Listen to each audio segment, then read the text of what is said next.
Welcome to the TokenMarket.net podcast. I am your host, Gavin Knight. Thank you for tuning in. Check out our site for digital asset research, a calendar of upcoming events, and many future upcoming releases. Our podcast features team members of projects in the cryptocurrency space to help shed light on their developments. Just because a project is on our podcast doesn't mean we recommend investment, so always research and engage wisely. So I'm here with Jonathan Bahai, president of the Peerplays Blockchain Standards Association. It's a Canadian standards association for fair gameplay on Peerplays blockchain. I'm also here with Robin Wilkie, education and outreach coordinator of the PBSA, and Michael Maloney, who's director of intelligence. So why don't you guys tell me how you got started in cryptocurrency and blockchain and how you found Peerplays? Well, the blockchain space, I can talk about myself personally. I think we all got started perhaps a little bit differently in the space. I came primarily from let's say a financial background because I didn't really do a whole lot of work in finance, but it was more of a hobby of mine. So I sort of molded that into a desire to find sort of innovative and groundbreaking solutions to some of the many issues, that seem to be arising in the world and in the financial system. Of course, this was back in 2010, 2011. I discovered Bitcoin. I didn't really do much about it until the Cyprus incident in 2013, when a light bulb went off in my head that there was something real there. But I kind of bypassed over Bitcoin pretty quickly and started, gravitating more towards the technology that was behind it. So I got involved and met Jonathan through a number of other projects that were going on simultaneously all around the BitShares space, and using some of the technology that was being developed in that community around 2013, 2014. And the Peerplays project is actually something that has its genesis, at least the idea, about a year and a half ago. And it was a combination of Jonathan and myself and a handful of other people that we'd started consulting with the intention and desire towards building a provable, fair wagering platform directly into the core blockchain. Finding a scalable technology and building out an infrastructure to enable, global gaming on a blockchain. And so that's what led us to Peerplays. And as you may know, our initial seed fundraising that we did about a year ago, a little over a year ago, gave us the ability to publish some unique code and some very exciting code. And of course, we're moving towards the launch of the blockchain here now in a couple weeks. So yeah, that's a sort of a brief summary of where it started for me. So why do you guys need a standards association? Just to introduce you to everyone listening, what is your role and what do you help Peerplays achieve? So the Peerplays Blockchain Standards Association is a very important entity to Peerplays, primarily because Peerplays is a distributed autonomous co-op, otherwise known as a DAC. This is a decentralized type of an organization, so nobody really controls it. And so with that in mind, that means that what we're doing with Peerplays is something that we don't have ownership over, which is something that is quite different from a lot of other projects, which tend to have corporations which have created their own projects, and all the money just kind of funnels into that company, and the company owns everything. There's IP involved and whatnot. And what we wanted to do was, in order to create this type of decentralized gaming platform, you need to have something that's going to support it, something that's going to look out for its interests, and of course, it can't be something that actually owns it. So we looked at many different options, and we looked at different places in the world. And in the end, we realized that the best place for us to locate was here in Canada, and to form ourselves as a nonprofit association. And by doing that, that means that everything we do is basically just like any other nonprofit that has a mission. And our mission is to create provably fair gaming standards, which would create the framework via the Peerplays blockchain. And that allows us to be able to operate and to continue to provide the support and the coding. And with that, of course, as we move forward, the Peerplays blockchain and what it represents is quite significant. Right now in the gaming industry, you have regulations that are all over the place, to put it mildly. And the Peerplays blockchain just doesn't fit into it in any shape, way, or form. It is a whole new entity, much like the Wright brothers when they took their first flight. They didn't have all kinds of laws regarding where they could fly and whatnot. And Peerplays blockchain is kind of going to the same kind of territory. Now with the Standards Association, what that does is that allows us to create a framework that the Peerplays blockchain can operate by, and so that when the time comes that regulators and lawmakers and whatnot catch up to this technology, Peerplays will be well ahead in terms of getting ahead on these questions, and have an entire framework and a platform ready and waiting, so that when regulators do finally catch up, they'll recognize that the provable fair standards which the Peerplays project represents are in fact the standards by which the rest of the world should adopt and have all blockchain gaming take place on. So that is the reason why we took this route. So you're finishing up an ICO 6 days, I guess. So the 14th or 15th. Where do the coins come from? If it's completely decentralized, how are the new coins issued? Is there sort of a escrow partnership between some of the founders? So I can answer that for you. The tokens are the core token of a brand new blockchain. The blockchain launches on the 30th of May. So the transfer of ownership, if you will, of the rights, so to speak, to tokens that have been issued, which is all outlined in we have a bulletin that we published on the 21st of February. It's available on our website. Essentially takes place through something called a share drop. And a share drop is just a way of cryptographically proving ownership and thus unlocking of tokens in a brand new blockchain after it launches. So the short answer is that the tokens don't exist yet. The more precise answer is that the holders of the tokens, through their donations, through keeping safe their keys, their private keys, which are associated with the accounts, Bitcoin or other accounts from which they donated, become the key that unlocks their tokens when the blockchain launches, if that makes sense. Yeah, so why don't we talk a little bit about the technology? I mean, there's a lot of different platforms or things like Ethereum and other things that are coming out. What's advantageous about Peerplays blockchain? And I assume you decided to create a custom blockchain for this project. So with like Graphene and some of the other things, how is this better for gaming? Well, Graphene allows, first of all, the ability for it to scale is quite significant. The core code is written in C++. Even on top of that, it's very modular, so things can be added and removed quite easily. The blockchain node signers sign at regular 3-second intervals, which is incredibly fast. In fact, as far as we know, the fastest decentralized blockchain technology in the world.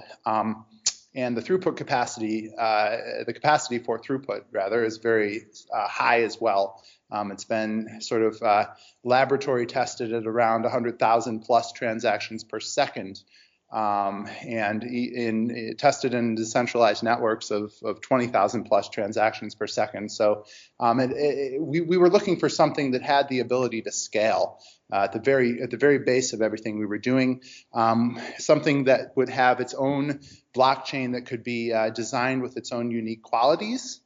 as opposed to building on someone else's blockchain, essentially, which is some of this, the sort of the value proposition that some other projects have offered, some other major projects in the space have offered. So this was something that we'd been sort of researching and looking into, and the graphene technology really popped out at us. Naturally, as I mentioned earlier, we were part of the we were active and participating in part of the discussions involving the BitShares community in the early days, and that's where graphene ultimately came out of.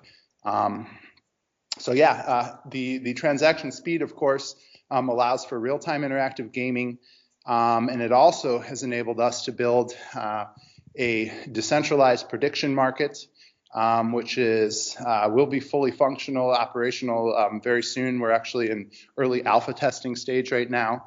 And this decentralized prediction market is being built around a sports betting application, a front-end user application for sports betting. That application will be called Bookie. And so because this is a sports betting exchange and not a sports book, what that means is that the players people who stake funds are matched against each other rather than against a house. The exchange itself requires a very high throughput capacity and speed to operate as any normally functioning exchange would. Of course, if you're considering market making and trading activities and things of that nature. So essentially the architectural design parameters demanded that we find something suitable for what it is we were trying to build, and that's what landed us on Graphene. So initially, what games or use cases do you see happening quickly? I know that a lot of projects take a lot of time. Augur is taking quite a bit of time, but do you think when Peerplays is fully ready that you'll have some things up and running that people can use? I don't know. Maybe poker or simple game as you start to build out the more complex stuff? Sure. So we actually released on a public testnet, and it can be played right now, an on-chain, the first real-time interactive that we're aware of on-chain game that's ever been created and published and demonstrated. What I mean by real-time interactive is that decisions that have consequences, for example, the throwing of rock or paper or scissors in a single hand, can be determined and validated, and the game can move on in a very short period of time. In this case, a 3-second block interval, so roughly a second and a half average time between the moves. And so this type of real-time interactive gameplay facilitates sort of these fast-paced, there's funds on the line. You're connecting with people, real people peer-to-peer. There's somebody on the other end that's playing against you. You may probably not know who they are or where they are, or you may very well, as you can whitelist your friends and create tournaments in that regard. So we have that game. We have a single elimination tournament bracket where tournaments can be created. It's very, very cost-efficient procedure. Just in sort of from a fund standpoint, we're able to distribute a much higher rate of return on average than something where, for example, you'd need to pay quote-unquote fuel to run smart contracts on a virtual machine. That's not how Graphene works. It's a little bit different, but in any case, that's the first game. We have an application called Peerplays 8, which will be coming out this summer. This is a Unity based front end user application that connects with the Unity JavaScript on the back end of the code. So essentially, it will be programmable, to create new games. We will be releasing with rock, paper, scissors, and we have a couple other surprises which we haven't really talked about yet. And then finally, we have what's Citizens Lottery, essentially. We haven't come out with too many publicly with our plans for that as well, but that's been in the planning and actually has begun development. And so that is something that will be released as a mobile application later this year or early next year. So yeah, we've got a lot of simultaneous things going on. We've got a lot of really, really talented and dedicated software development teams that have been working for us and with us for a long time. So those are just, this sort of a little bit of an example. In terms of other things that will be possible with the blockchain API, additional tournament brackets, tournament management in general, fantasy sports. All of these things are very achievable and programmable at the core blockchain level. So, we're focusing on getting working user-facing, user-friendly applications that people actually will use.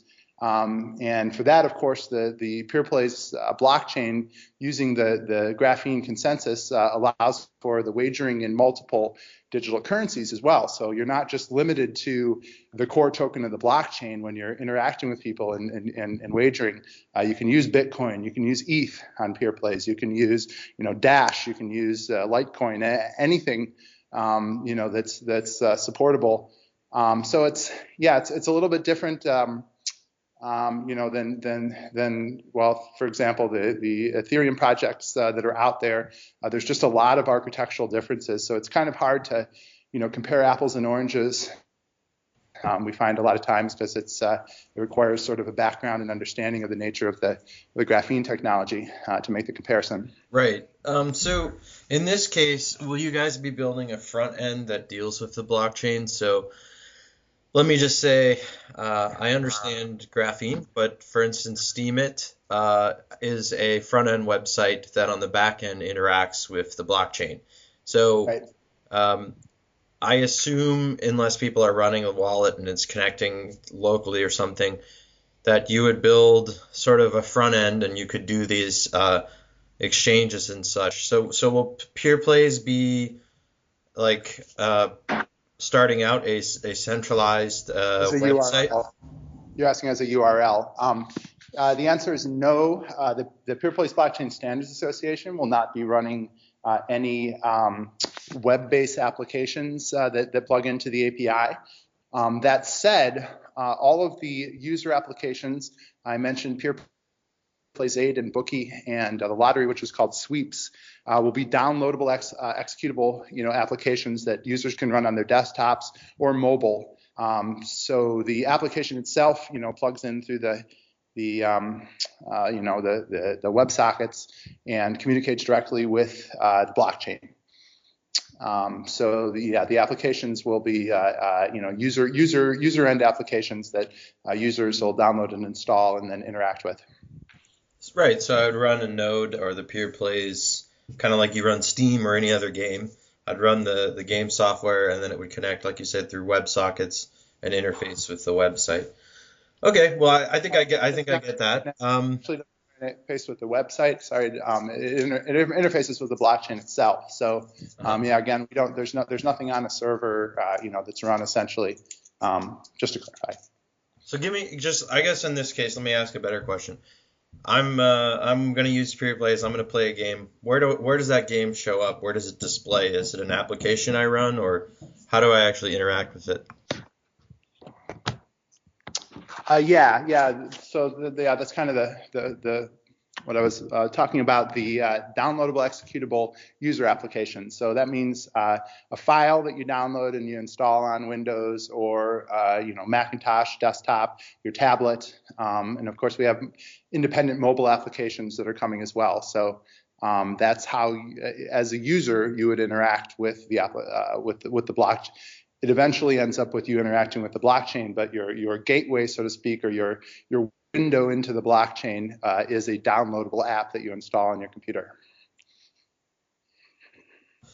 Great. Okay, so let's just say I participate in the ICO and I don't care about playing games.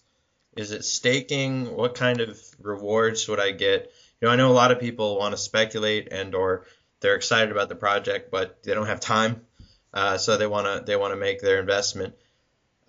Is it mostly the speculative value of the token, or is there also some share revenue in the network, or staking if you have a certain amount of coins? Yeah, that's a great question. Actually, that brings to the other sort of key technology that we've developed and released in the last year. It's essentially been dubbed profit sharing or passive accumulation. The nature of the token is essentially what happens at the blockchain level is that all of the fees and commissions that are collected by the users of the end users of the application. So everyone who downloads and installs the bookie application to interact with the blockchain to make their sports betting wagers, they pay a fee denominated in whatever token that they're wagering in.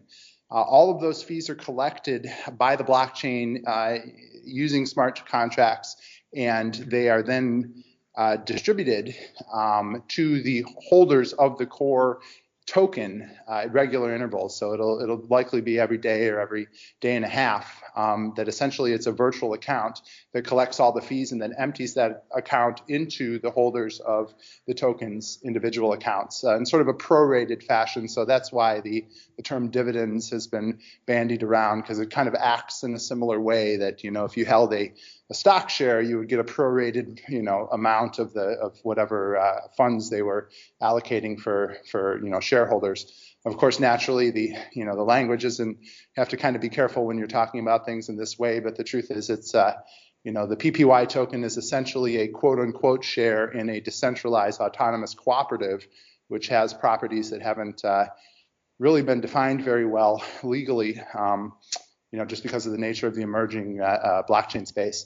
So, but nevertheless, we've had many people call them the first dividend-paying token, and so we've just sort of, tagged along with that sentiment because that seems like the most clear way to understand what the token is, how it operates. Right. Well, legally, yeah, when you publish stuff, and I mean, it might be interesting if a listener has an ICO or they kind of wonder why there's interesting terminology, but people often call it like a software access token. So in order to play Peerplays, just like I'll relate it to Steam because that's a gaming platform. I have to buy a game on Steam in order to play it. Well, in this case, you have to buy the Peerplays token, and then you can play the games. So, the one way they phrase it is software access token. In order to engage, you get this token, and people who support the network are rewarded as it, or you could say, receive tokens of value, right? It's a very interesting way that it's phrased, but generally, if the network is fully decentralized and there's no single ownership, it's difficult for anyone to say that there's a legal framework that would apply, right? Because, and I'm just expanding for listeners, but like, Bitcoin is completely decentralized. So it's possible to regulate where the money changes hands and things like that. But the actual Bitcoin network, it doesn't really matter what the terminology is. So that's the advantage here, is that it sounds like you don't have that decentralized ownership. But I wonder who the developers are. Who do you have that's really pushing it forward? I know Dan Larimer created a lot of this technology, and he's supposedly launching something new. So who do you have there that's going to push this forward? And also, if you do have ways to connect, what kind of developers are you looking for the games and different parts of the system? Well, we're currently contracted and have various arrangements with roughly 25 full-time developers in various capacities, developers and analysts. They're all privately contracted. We're not, I don't personally like to name drop. And the truth is, everyone who we work with, we respect their privacy. We're in a very, well, as you mentioned before, we're in a very delicate sort of regulatory environment. And so, everyone, it's just has their head down and are doing really good work in terms of the development of the applications. And so, it's not one of those projects where we're all like, hey, look at us, we got the superstars over here. Let's all go to, cocktails and I don't want to get too facetious, but we're a very serious project. We've got a lot of very serious people working hard on this, and we're going to be publishing a number of the things that we've done publicly for the first time, including the on game, which has, as I mentioned, only been available at a testnet in a couple weeks here when the blockchain launches. So hopefully that hopefully that answers your question adequately. Yeah, no, it does. I mean, I only mentioned Dan Larimer because he sort of led the movement for graphene, but it's sort of one of those things like the Bitcoin blockchain. Once the technology's out there, other people can work on it. So Satoshi did some really hard work, and then other people went ahead and built on it. But yeah, I think it's okay because I assume you guys have a GitHub. I assume you have a white paper. I haven't had a chance to read it, but if somebody's looking to take a deeper dive and they want to evaluate whatever contributions they make, or if they're interested in the future, always go and check the GitHub. And if you look at Monero, right, there's Ricardo Spagni who just kind of gave up trying to be anonymous because he got invited. This is the same things that happened to me. Is I started going to conferences and I'd wear my name tag in like 2012, 2013. So I just gave up. But most of the developers on Monero are like completely random names, right? Like you don't know who they are. So, and we didn't know who Satoshi was. But it's important to, I mean, if you have this association and some of these things that kind of formalize the development and formalize who's involved and that you're serious, I mean, that obviously helps. So you folks have foregone the moniker of anonymity. But I wonder with BitShares tokens how easy it will be to get on exchanges. Now, for like me and some speculators, it's important that it gets to like, some of these early Bittrex as an early exchange or Liqui or something like that. So I know it's a new blockchain. How do you plan to get this integrated into exchanges so people can actually start to create this market? And I will say in terms of Graphene, we have Steam dollars. That's on Poloniex and that's on Bittrex, the main United States one. So do you guys think it will be relatively easy to coordinate with them and get this Peerplays token integrated? Yeah, we're currently in communications and talks with several exchanges, and we'll be making exchange announcements in the next week or two concerning who will be trading on the 30th when the blockchain launches. I can't really say anything more about it at this stage. Yeah, it's best not to go on too much. I know. I was just actually talking about it with someone. I can think of a project now that started to tote around what they thought they had, and that ended up breaking the connections. But it's good to know that you guys have plans to get on exchanges. You guys are finishing up ICO, and how much more ideally would you like to collect for the ICO?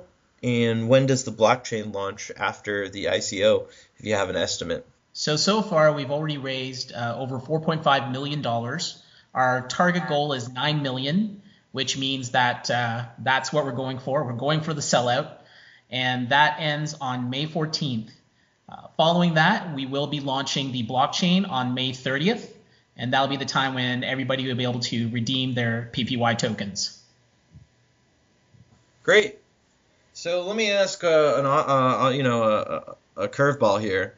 Why is Canada so popular? I understand some of you are in Canada, and Vitalik kind of came from Canada. Why does Canada happen to have so much happening in cryptocurrency? Is it just the environment there, or just the people, the schooling? I wonder what your thoughts are. Why Canada is this hub of cryptocurrency?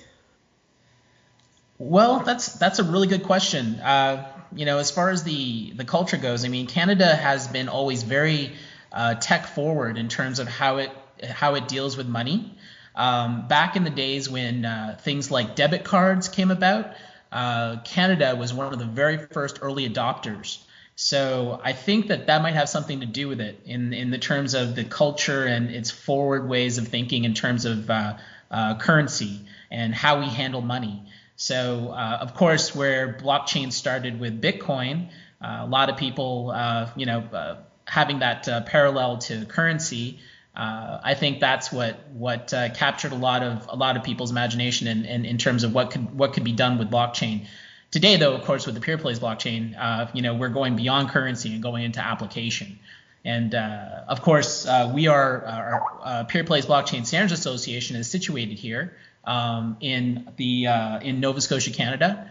We actually operate from a 64,000 square foot nuclear bunker. I don't know if you've noticed that online or not, but it's a very interesting feature because, as a matter of fact, this place was doing cryptography long before the blockchain ever came into existence. So this is definitely the best place to be on Earth in launching something as significant as the Peerplays blockchain is.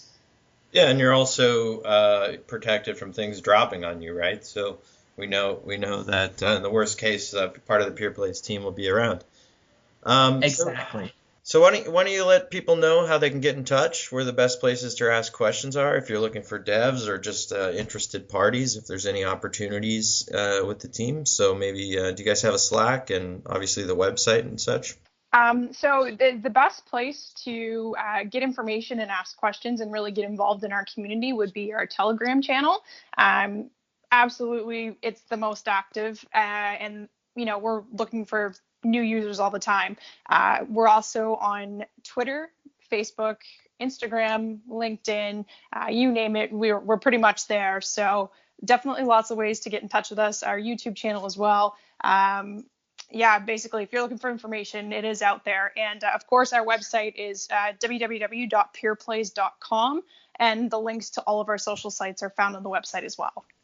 And I just joined your Telegram. It's at Peerplays. So if you're in Telegram, just type at Peerplays in the search, and you'll be there. You can ask questions harder than I asked if you feel like it. So thank you so much for joining. We had Jonathan Bahai, Robin Wilkie, and Michael.